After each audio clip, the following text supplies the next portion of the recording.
Harvaan asiaan on uhrattu niin paljon koulutusta, miestyötunteja ja ylipäätään insinööritaitoa kuin sellaisten laitteiden suunnitteluun, joiden perimmäinen tarkoitus on päästää vastustaja päiviltä. Hyvät naiset ja herrat, senpä takia sotilasteknologia kauneimmillaan on tänä viikonloppuna tavattavissa Helsingin Kaivopuistossa. Katsokaa nyt tätäkin kaunotarta. Tervetuloa Helsingin puistoista kauneimpaan. Olemme täällä tälläkin hetkellä Kaivopuistossa ja ilmailunäytöksen esitunnelmissa. Tällä kertaa Eurofighterin teltalla, josta pihalta löytyy myös sitten kuva siitä, mistä me tänäänkin keskustelemme. Eurofighter on yksi näistä HX-hankkeen loppusuoralle pääseistä konetyypeistä, kauppa, josta päätetään tuonnempana syksyllä. Ja nyt meillä on tässä ilo ja kunnia keskustella herrojen kanssa heidän edustamansa konetyypin erinomaisuudesta. Tomorrow Eurofighter will reveal itself to the Helsinki Air Show audience. What kind of a sequence will there be in the air? Well, I'll start by saying I'm not the display pilot. The display pilot's my friend and colleague James Sainty, who'll be flying the display. But what you're going to see tomorrow is a very loud display. You're going to see a great deal of power from both of these Eurojet engines, and you're going to see Eurofighter Typhoon demonstrating its phenomenal power to weight ratio. That means it's going to fly slowly. It's going to be agile. It's going to fly quickly. It's going to be agile, and it's going to demonstrate that superb power to weight ratio by accelerating both horizontally and upwards as well. So you're going to see a lot of that, but please bring your earplugs if you're coming to the park, because it will be loud. Eli Andrew Mallory Blythe kertoi meille, että hän ei ole kuitenkaan tuo display-lentäjä, huomenna hänen kollegansa on, mutta hän pystyy kuitenkin koneesta lentäjänä kertomaan, että huomennakin tullaan näkemään hyvin voimakas moottori tämän koneen toiminnasta. Tulemme näkemään tämän koneen tehokkuuden ja tuon moottorin voiman sekä hidaslennossa että nopealennossa, ja molemmissa hidas- ja nopealennossa sen ketteryyden juuri tuon moottorin voiman takia. The HX initiative is a big deal here in Finland. It's going to be the most expensive arms deal in the history of the nation. And everybody's talking about it, and everybody and their dog have an opinion about it.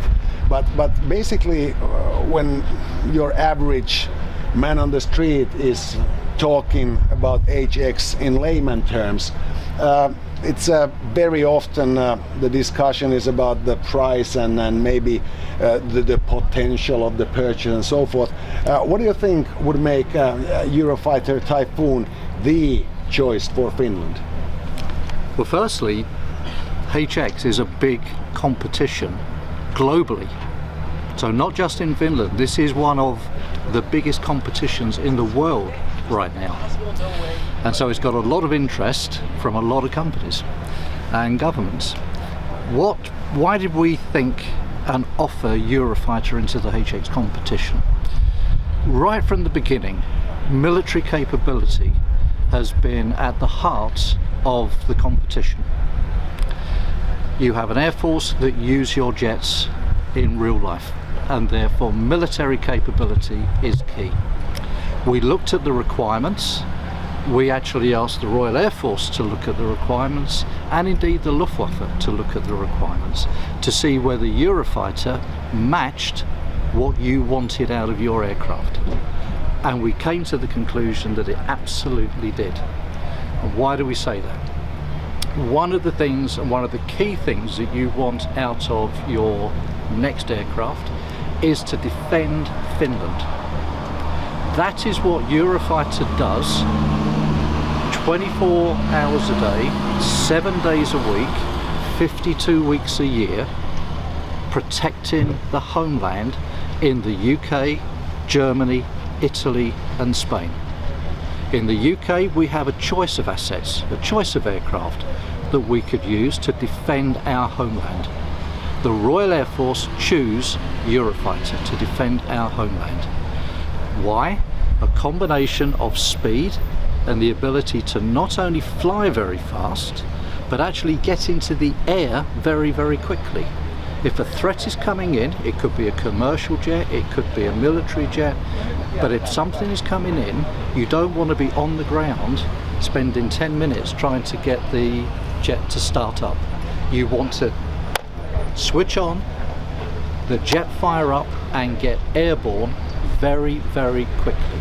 When you're there, you then want the agility and the speed that Eurofighter delivers. It is an incredibly powerful aircraft. That's its DNA. That's what it was designed to do, and therefore to protect the homeland. Now, when you then move on from that, there are a bunch of other missions which the Finnish Air Force want to perform, and Eurofighter has been optimized over the last few years in order to perform those missions as well. And so we are completely confident in the military capability that Eurofighter would bring to the table, and we think it's a perfect fit against your requirements. But it's more than just an aircraft. We've actually got some fantastic missiles which enable you to perform the missions that you actually want. We are actually bringing one of the largest and most impressive industrial packages to Finland, so there will be a massive economic return coming back into Finland. We estimate, and we have just independently commissioned an independent company called Oxford Economics to look at the economic impact of a Eurofighter win. We are estimating that there will be 500 direct jobs for 30 years, and that equates to about 20 million man-hours of work that will directly come into Finland with a Eurofighter win. When you look at the impact on the broader economy, for every direct job, there will be close to 2 additional jobs, either in supply chains or in local restaurants or in the local and broader economy. When you get into the support of the aircraft, and this plays into some of the other things very important for you, which is security of supply and operational independence. Many people have said to me, Finland is an island nation and you wish to operate as an independent nation. And the capability that we're giving, the technology that we are transferring, will enable Finland to perform everything it needs to do using Finnish people in Finland. That not only has a military benefit, it also has an economic benefit, because you're not sending work back to a third country, it's being done here in Finland. And that is pretty unique, I would suggest, in this competition. So military capability, security of supply, and a great industrial package. When you put that together, we believe it's a compelling proposition. And when we've been talking about the HX, or when the discussion over the HX started, the main point obviously was that the Hornets being used right now by the Finnish Air Forces are coming to the end of their career and their era as well, because the next generation of the fighter jet planes must have capabilities and they just must be able to serve in a totally different operational environment than the old school of the fighter jet planes. So everybody was talking about the 4th generation of fighter jet planes, and it sounds all cool, but what does it actually in a nutshell mean?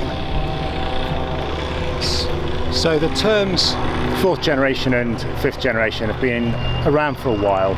They are a significant oversimplification of what is quite a technical problem, as I'm sure you could understand. Traditionally, 5th generation has been commonly accepted to mean stealth or low observability in the radio frequency spectrum, and that brings some necessary design compromises and expenses to making an aircraft, designing that feature into an aircraft.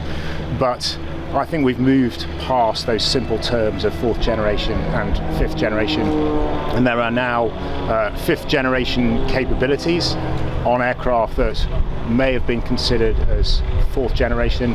This aircraft here at the standard, as will be built and supplied to Finland, has a number of capabilities which surpass those that are currently fitted on 5th generation aircraft.